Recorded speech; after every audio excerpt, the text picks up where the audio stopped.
ఓం శ్రీ కృష్ణ శరణం నమః. తెలుగు డివోషనల్ భక్తి ఛానల్కి స్వాగతం. మనం మునుపటి వీడియోలో పాండవులు మరియు కౌరవ సేనలు యుద్ధం చేయడానికి కురుక్షేత్రంలో సిద్ధంగా ఉన్నారని చెప్పుకున్నాం. ఆ తర్వాత ఏం జరుగుతుందో మనం ఈ వీడియోలో తెలుసుకుందాం. ఇప్పటివరకు ఈ ఛానల్ సబ్స్క్రైబ్ చేసుకోకపోతే దయచేసి సబ్స్క్రైబ్ చేసుకోండి, వీడియోని షేర్ మరియు లైక్ చేయండి. అలాగే సబ్స్క్రైబ్ పక్కన ఉన్నటువంటి గంట సింబల్ని ఖచ్చితంగా కొట్టండి. ధన్యవాదాలు. అర్జునుడు యుద్ధభూమిలోకి పూర్తి ఆత్మవిశ్వాసంతో ప్రవేశిస్తాడు. శ్రీకృష్ణ భగవానుడు అతని రథసారథి. తమ శత్రువైన దుర్యోధన సైన్యంలో ఎవరెవరు ఉన్నారో చూడడానికి వీలుగా తన రథాన్ని ఇరుపక్షాల సైన్యాల మధ్యలోకి తీసుకొని పొమ్మని శ్రీకృష్ణ భగవాను అర్జునుడు అడుగుతాడు.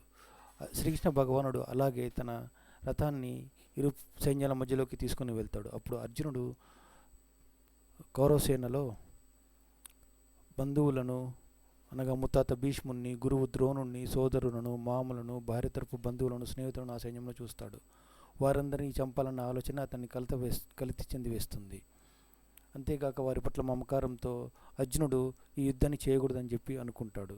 ఇదే విషయాన్ని శ్రీకృష్ణ భగవాన్తో చెప్పి తను యుద్ధం చేయనని చెప్పి తన ధనుర్బాణాలను అంటే ఆయుధాలను పక్కన పడవేసి రథంలో కదలకుండా కూర్చుండి ఉంటాడు. దీనితో మనకు భగవద్గీత యొక్క మొదటి అధ్యాయమైనటువంటి అర్జున విషాద యోగం సమాప్తమవుతుంది.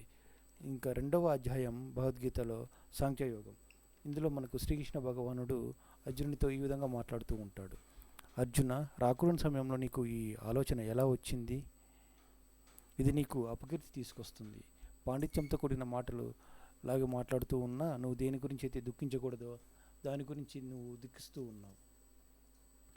ఈ దేహం బాల్యం నుండి యవ్వనానికి, యవ్వనం నుండి ముసలితనానికి, ముసలితనం నుంచి మరణము, తర్వాత ఇంకొక దేహము, అలా నిత్యం ప్రవేశిస్తూనే ఉంటుంది. సుఖదుఖాలు తాత్కాలికంగా కలగడం, కాలక్రమంలో వాటిని మర్చిపోవడం కూడా జరుగుతుంది. చలికాలం, ఎండాకాలం వచ్చిపోవడం ఎలాగనో ఈ సుఖదుఖాలు కూడా కేవలం అలాంటివే. కలత చెందకుండా వాటిని మనిషి ఖచ్చితంగా ఓదార్చుకోవడం నేర్చుకోవాలి. సుఖదుఖాలచే కలత చెందక రెండిటిలో స్థిరంగా ఉన్నవాడే మోక్షానికి అర్హుడు. అవినాశి అయిన ఆత్మను ఎవడు నశింపచేయడు. అంతటి సామర్థ్యం ఎవరికి లేదని చెప్పి శ్రీకృష్ణ భగవానుడు చెప్తాడు. అంతేకాక స్వభావరీత్యా భౌతిక దేహం నశించిపోయేది. ఇది వెంటనే నశించిపోవచ్చు లేదా కొన్ని సంవత్సరాలు పట్టవచ్చు. ఇది కేవలం కాలానికి సంబంధించిన విషయం. దాన్ని అనంతంగా పోషించే అవకాశం ఎవరికీ లేదు. కానీ ఆత్మ ఎంత సూక్ష్మమైనదంటే అది శత్రువు కంటనైనా అస్సలు కనపడదు. ఇక చంపబడుతుందని వేరే చెప్పాల్సిన పనే లేదు. జీవుని చంపువానిగా తలిచేవాడు కానీ చంపబడువానిగా తలిచేవాడు కానీ జ్ఞానవంతులు కాని కారు. ఎందుకంటే ఆత్మ చంపదు, చంపబడదు.